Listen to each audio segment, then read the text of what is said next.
So yun mga kabusing.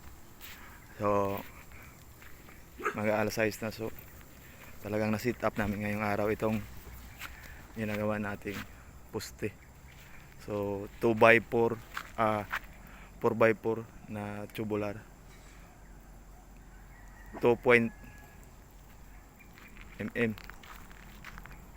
So ayan, so medyo makapal.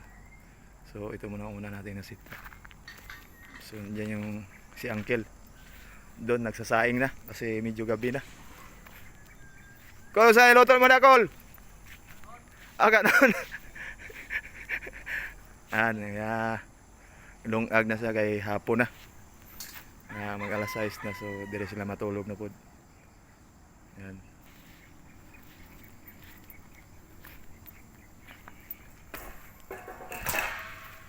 So ayan.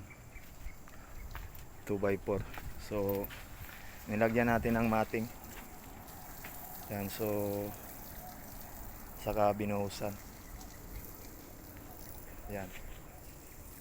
Ayan yung area natin kung saan ay na-sit up natin. So bali 2 araw lang to. So bago din tayo ng septic tank. So yan, yung kasama natin naghukay din. So di pa gaano kalaliman.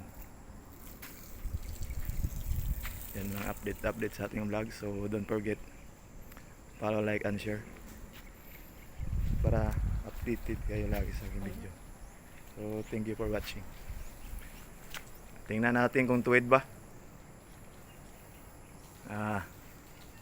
Talagang tuwid na tuwid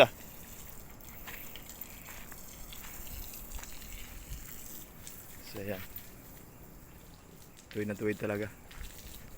So makikita naman natin medyo madilim na.